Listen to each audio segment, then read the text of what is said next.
పవన్ కళ్యాణ్ గారు 175 సీట్లలో ఈరోజు 24 సీట్లు తీసుకోవటం అనేది ఆంధ్రప్రదేశ్ వ్యాప్తంగా ఆయన నమ్ముకున్న అభిమానులు కావచ్చు, ఆయన ఎన్నుకున్న బలమైన సమాజవర్గం కావచ్చు, ఆయనంట నడిచే జనసైనికులు కావచ్చు, అందరూ కూడా చాలా తీవ్ర నిరాశతో ఉన్నారు. ఎందుకంటే దశాబ్దం పైన పార్టీ 10 సంవత్సరాలు రేపు మార్చితో పూర్తవుతుంది. నాతో నడవండి అంటే 10వ తరగతి కురవాడు ఆ రోజున ప్రజారాజ్యం అప్పుడు ఆయన బట్టి ప్రజారాజ్యం క్లోజ్ చేసిన జనసేనతో రాజకీయాలతో వెళ్దాం, ఆయన నమ్ముదామని చెప్పి అన్నాడు. 25 సంవత్సరాలు నాతో నడవండి అన్నప్పుడు 10th క్లాస్ కుర్రాడు, 10వ తరగతి చదువుతున్న కుర్రాడు, ఆ తర్వాత క్రమంలో ఇంటర్ పూర్తి చేసుకున్నాడు, డిగ్రీ పూర్తి చేసుకున్నాడు. 2014లో అనుభవం ఉన్న వ్యక్తి చంద్రబాబు నాయుడు. ఆయన్ని ఈసారికి మనం అనుభవం ఉన్న వ్యక్తి కావాలి అని చంద్రబాబు నాయుడు సీఎం చేసింది ఆ రోజున పవన్ కళ్యాణ్ గారే. కానీ అదే పవన్ కళ్యాణ్ గారు త్యాగాన్ని చేశాడు. 5 సంవత్సరాలు ప్రభుత్వంలో చంద్రబాబు నాయుడు ఉన్నాడు. మరి ప్యాకేజీకి ఒప్పుకున్నాడని చెప్పేసి ఆయనతో విభేదించి రాజకీయాల్లో అక్కడి నుంచి విండుడులుగా పోటీ చేశాడు 2019లో. ఆ రోజు త్యాగం చేసిన చంద్రబాబు నాయుడుకి పవన్ కళ్యాణ్ మరి 2019లో విడిగా పోటీ చేశాడు 136 స్థానాలు. 136 స్థానాల్లో గౌరవంగా 61 స్థానాల్లో 10,000 ఓట్లు దాటినాయి. కానీ ఆయన ఎక్కడ 2 చోట్ల పోటీ చేసి గాజువాక్ కానీ లేకపోతే భీమవరం కానీ 2 చోట్ల ఓడిపోయాడు. మరి ఆ రోజు స్నేహం 2014లో నాకు అవకాశం కల్పించాడు ముఖ్యమంత్రి అవ్వడానికి. అన్కండిషనల్గా ఏ పదవి తీసుకోకుండా చేశాడు కదా పవన్ కళ్యాణ్ అని అభ్యర్థిని పెట్టకపోవటం కావచ్చు, లేకపోతే ఏదైనా సపోర్ట్ గాజువాకలో కానీ భీమవరంలో చంద్రబాబు గారు చేశారంటే చేయలా. అటు జగను చేయడు. ఇద్దరు కూడా ఆయన అసెంబ్లీలో అడుగు పెట్టకుండా చేశారు. కానీ మిత్రధర్మం ప్రకారం జగన్మోహన్ రెడ్డి గారిని ఎదుర్కోవాలి అంటే 2024లో ప్రభుత్వాన్ని స్థాపించాలి అంటే జగన్ రహిత, వైసీపీ రహిత, అవినీతి రహిత ప్రభుత్వం స్థాపించాలని అంటే ఓటు చెల్లకుండా రాజకీయం చేద్దామని పవన్ కళ్యాణ్ గారి చొరవతో ముందుకు వచ్చాడు. ఆ దిశగా వచ్చిన ఆ వ్యక్తికి ఈరోజు సరైన గౌరవం ఉందా అంటే అది కనపట్లా. ఎందుకు అది? దానికి పరిణామాలు ఏంటి అనేది ఒకసారి చూస్తే రాజకీయాల్లో ఎట్లుంటే పాలిటిక్స్ తెలిసినోడే సక్సెస్ అవుతాడు.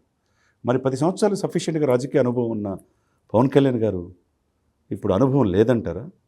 24 సీట్లకే పరిమితం కావాలంటారా? దాదాపు 94 సీట్లతో టీడీపీ తీసుకుందనే నిన్న. మరి ఇంకో 54 పెండింగ్ ఉన్నాయి.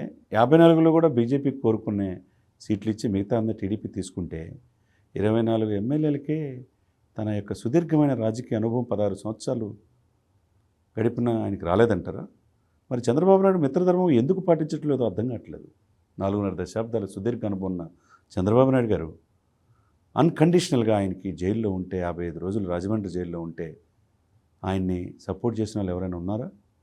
దేశ రాజకీయాలను శాసించిన చంద్రబాబు నాయుడు గారు ఒకప్పుడు ఎన్డీఏ కన్వీనర్గా ఉండి ఈ దేశానికి రాష్ట్రపతి అబ్దుల్ కలాంని అందించిన వ్యక్తి. అదేవిధంగా ఒక దళితుడిని అమలాపురం చెందిన హర్ష కుమార్ని, ఆయన బాలయోగి గారిని స్పీకర్గా అందించిన వ్యక్తి చంద్రబాబు నాయుడు గారు. మరి అటువంటి వ్యక్తి కష్టాల్లో ఉన్నప్పుడు 4.5 దశాబ్దాల అనుభవంతో ఆ వ్యక్తి ఉన్నప్పుడు రాజమండ్రి సెంట్రల్ జైల్లో ఉన్నప్పుడు పార్టీ అధ్యక్షుడు కానీ పార్టీలో సీనియర్లు కానీ ఎవరైనా ముందుకొచ్చారా? ఎవరు రాలా. ఒకే ఒక వ్యక్తి, అదే పవన్ కళ్యాణ్. మిత్రధర్మం ప్రకారం అన్కండిషనల్గా స్కిల్ డెవలప్మెంట్లో అన్యాయంగా ఇరికిచ్చారు. నేను చంద్రబాబు నాయుడుతో సపోర్ట్గా ఉంటానని చెప్పి ఆ రోజు ఒకవైపు బాలకృష్ణ, ఒకవైపు లోకేష్ ఉంటే జైలు నుంచి బయటకు వచ్చి ఆయన అన్న మాటలు ఈ రోజున చంద్రబాబు నాయుడు గారికి గుర్తులేదా? అన్కండిషనల్గా సపోర్ట్ చేస్తే పోరాట పటిమ లేని టీడీపీకి ఆ రోజు ఆక్సిజన్ అందించింది ఎవరు? వెంటిలేటర్ మీద ఉన్న టీడీపీని బతికించింది ఎవరు? పవన్ కళ్యాణ్ కాదా? మరి ఎందుకు చంద్రబాబు నాయుడు గారు ఎందుకు మర్చిపోతున్నాడో తెలియట్లా. ధర్మం ప్రకారం అటువంటి బలమైన వ్యక్తి 151 సీట్లతో ఉన్న జగన్మోహన్ రెడ్డిని 22 మంది ఎంపీలతో ఉండి రాజ్యసభలో కలిపి 30 మంది పైన ఉన్నారు. 22 మంది ఎంపీలని ఇవ్వండి. సెంట్రల్లో ఏ ప్రభుత్వం వచ్చినా ప్రధానమంత్రి మెడలు వంచి స్పెషల్ స్టేటస్ తీసుకొస్తున్న వ్యక్తి ఏ రోజు మెడలు వంచలేదే, ఏ రోజు స్పెషల్ స్టేటస్ అడగలేదే. ఇటువంటి సమస్యలు చాలా ఉన్నాయి ఆంధ్రప్రదేశ్లో. పోలవరం పూర్తి కాలేదు, సరైన రోడ్లు లేవు, మధ్య వేర్లే పారుతుంది, జాబ్ క్యాలెండర్ లేదు. తీర ప్రాంతం గుజరాత్ తర్వాత 972 కిలోమీటర్ల తీర ప్రాంతం ఉండి కూడా సరైన పరిశ్రమలు లేవు. పక్కనున్న కర్ణాటక రాష్ట్రంలో 3,000 ఐటీ కంపెనీలు ఉన్నాయి. హైదరాబాద్లో 2,500 ఐటీ కంపెనీలు ఉన్నాయి. పట్టుమని 10 కూడా ఆంధ్రప్రదేశ్కి లేవు అంటే ఏం చేస్తున్నట్టు ఈ ప్రభుత్వం? అంత వ్యతిరేకత ఉంటే అది అందిపుచ్చుకొని ముందుకెళ్ళాలి. పోరాట పట్టు మన పవన్ కళ్యాణ్కి చేతులు అందించాలి. గౌరవంగా 50 నుంచి 70 సీట్లు అని ఒకవైపు సీనియర్ నాయకుడు హరిరామజోగయ్య గారు అడుగుతుంటే 24తో పరిమితం చేస్తే రేపు పొత్తుతో గెలవాలనుకుంటున్నారా లేదా? ప్రజల్లో ఇదే ఆందోళన. అతని వెనక బలమైన సామాజిక వర్గం ఉంది. 25% ఉన్న కాపులు, కాపులు యాశించే స్థాయి నుంచి శాసించే స్థాయికి రమ్మని పవన్ కళ్యాణ్ గారు చెప్పారు. మీరు ఒక మెట్టు దిగండి అన్నారు, వాళ్ళు దిగారు. తరతరాలుగా అందరిని మోస్తున్నారు. అటు అంతకుముందు వైసీపీ వైఎస్ రాజశేఖర రెడ్డి గారిని మోసారు, చంద్రబాబు నాయుడు గారిని మోసారు. ఇప్పుడు జగన్మోహన్ రెడ్డి గారు కూడా మొన్న వేశారు సీట్లు. ఇప్పుడు వేసే పరిస్థితి ఉందంటే వాళ్ళ నాయకుడిగా పవన్ కళ్యాణ్ గారిని చూస్తున్నారు.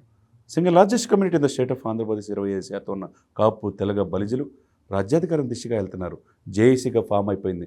ఒకవైపు జోయ్ గారి ద్వారా లెటర్లు ఇస్తా ప్రభుత్వం ఎలా చేయాలి, కాపులు ఈ విధంగా పవన్ కళ్యాణ్ సపోర్ట్ చేయండి, ముఖ్యమంత్రిగా చూడాలని కళ్ళగంటున్నారు. అదేవిధంగా ఎంతోమంది మేధావులు కూడా మార్పు రావాలి, మూడో ప్రత్యయం రావాలి ఆంధ్రప్రదేశ్లో అనుకున్న ఈ సమయంలో నిన్న జరిగిన ఈ పరిణామాలు, పొత్తులు, ఎత్తులు, దాంట్లో పవన్ కళ్యాణ్ గారు ఎక్కడ కూడా తన గౌరవాన్ని ఎవరు కాపాడాలి? ఇక్కడ తనకి సఫిషియెంట్గా 50 సీట్లైనా లేకపోతే 40 తక్కువ ఇవ్వాల్సిన బాధ్యత చంద్రబాబు నాయుడు గారికి లేదంటారా? ఎందుకు అట్లా చేశాడో తెలియట్లేదు. అవతల బలమైన అభ్యర్థి జగన్మోహన్ రెడ్డి గారు ఉన్నారు. ఆయన తక్కువ అంచనా వేయడానికి వీలు లేదు. ఆ వ్యక్తిని ఢీకొనాలంటే మీరు ముందు సఖ్యత వెళ్ళాలి. మీరు ప్రతిపక్షాలను ఏకమవుతున్నాయి, ఓటు చెల్లకుండా రాజకీయం చేద్దామని పవన్ కళ్యాణ్ గారు అన్నారు. ఓటు పోలరైజేషను, ఓటు ట్రాన్స్ఫర్మేషను ఎప్పుడు అవుతుంది? పవన్ కళ్యాణ్ సరైన ప్రాధాన్యత ఉన్నప్పుడే జన సైనికులు కానీ తన వెనకున్న సప్రెస్డ్ గ్రూప్స్, రాజ్యాధికారం దగ్గరగా ఉన్న ఆ 2 వర్గాలే కాదు, ఇప్పటి వరకు రాజ్యాధికారంగా దూరంగా ఉన్న 89% బడుగు బలహీన వర్గాలు ఎదురు చూస్తున్నాయి. వాళ్ళంతా ఓటు పోలరైజేషన్ అవ్వాలంటే, నీకు గాజు గ్లాసు నుంచి సైకిల్కి మరలాలంటే, సైకిల్ నుంచి గ్లాసు కావాలన్నా ఇట్లా మీ అభ్యర్థులు 175 పోటీ చేస్తారు కదా. 24 కాకుండా బీజేపీ 10 స్థానాల్లో పోటీ చేసింది అనుకోండి, మిగతా స్థానాల్లో టీడీపీ పోటీ చేయాలి కదా, 100 పైన స్థానాల్లో. మరి జన సైనికులు, ఆయనకున్న అభిమానులు, ఆ క్యాడర్ అంతా మీకు ఓటు ట్రాన్స్ఫర్మేషన్ అవుతుందా? ఇలా తక్కువ సీట్లు ఇస్తే, ఇలా అగౌరవపరిస్తే అదొకటైతే సీట్లు ఇవ్వాల. సరే, పవర్ షేరింగ్ ఏది? 2.5 సంవత్సరాలు సీఎం అన్నా ఇవ్వరా? 2014లో అనుభవం వ్యక్తి అని చెప్పి ఆ రోజు ముఖ్యమంత్రిగా చంద్రబాబు నాయుడు చేయలేదా? ఇదే పవన్ కళ్యాణ్ ఎంత అనుభవం కావాలి? ఇప్పుడు 10 సంవత్సరాల పైన అనుభవం ఉంది. సొంత డబ్బుతో కౌలు రైతులకు ఎక్కడికక్కడ 30 కోట్లు ఖర్చు పెట్టి కౌలు రైతులకు ఆయనే ఇస్తున్నాడు. పార్టీ ఆఫీస్కి ఆయనే సొంత పిల్లలకి డిపాజిట్ చేసిన డబ్బులు ఇస్తున్నాడు. ఇటువంటి వ్యక్తిని ఎందుకు మర్చిపోతున్నారు? మిత్రధర్మమా ఇది? ఆలోచించుకోవాలా. సుదీర్ఘ రాజకీయ అనుభవం చంద్రబాబు నాయుడు గారు ఇప్పటికైనా మించిపోయిందేమీ లేదు. ఎందుకు ఇంత వ్యతిరేకత వస్తుంది?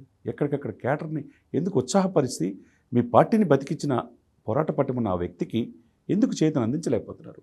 ఎందుకు సీట్లు ఇవ్వలేదు? సరే, పక్కన పెట్టండి. రేపు 54లో బీజేపీ పోను మిగతాన్న మీరే పోటీ చేయబోతున్నారు.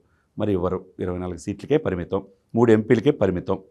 ఆ వ్యక్తి ఎక్కడ గెలవల 2 రాష్ట్రాల్లో, కానీ మోదీ గారి మన్ననలు పొందుతున్నాడు. ఎన్డీఏలో జగన్ని పిలవల, చంద్రబాబు నాయుడు పిలవల. ఎన్డీఏ సమావేశానికి మిత్రపక్షంగా పవన్నే పిలుస్తున్నాడంటే అతని చరిష్మా, అతని గేమ్ చేంజరు, అతనికి ఉన్న పరిపక్వత నాట్ ఓన్లీ ఆంధ్ర తెలంగాణ కాకుండా దక్షిణ భారతదేశంలో రేపు 2024 ఎంపీ ఎలక్షన్లో ఎన్డీఏ బీజేపీ అతను ఉపయోగించుకోబోతుంది పవన్ కళ్యాణ్ గారిని. మిత్రధర్మం ప్రకారం టీడీపీని వాళ్ళు ఒప్పుకోపోయినా టీడీపీ కావాలి, వాళ్ళకున్న 40% ఓటు బ్యాంకు కావాలి అనే ఒకే ఒక ఆశయంతో ఈ రోజున పవన్ కళ్యాణ్ గారు చెప్పారు కాబట్టి బీజేపీ కూడా ముందుకు వచ్చింది. కాబట్టి దాంట్లో భాగంగా రేపు ఎల్లుండో అది కూడా పొత్తుపరిచింది. ఈ 3 పార్టీలు వెళ్ళాలంటే ఏం చేయాలి? సరే, ఇప్పుడైనా మించిపోయింది ఏమీ లేదు. బీజేపీ ఎడుదిరిగి పవన్ కళ్యాణ్ సీఎం చేయాలని కోరుకుంటుంది. ఇప్పుడు చంద్రబాబు నాయుడు గారు కూడా తనకున్న అనుభవం, తన పార్టీ మనుగడ కావాలన్నా, అటు జగన్మోహన్ రెడ్డి గారిని ఎదిరించి ముందుకు వెళ్ళాలన్నా, నెక్స్ట్ పార్టీ బతకాలన్నా పవన్ కళ్యాణ్ గారిని 2.5 సంవత్సరాలైనా సీఎం చేస్తాం పవర్ షేరింగ్లో, నాతో పాటు పవన్ పాత్ర కూడా ఉంటుంది, జనసేనకు కూడా వాళ్ళ ఎమ్మెల్యేలు కూడా సరైన ప్రాధాన్యత ఉంటుంది అని ఆ మాట చంద్రబాబు నాయుడు నోటి నుంచి వస్తే ఈ పొత్తు ఫలప్రదం అవుద్ది. వీళ్ళు ఈ కూటమి అధికారంలో వచ్చే అవకాశం ఉన్నది.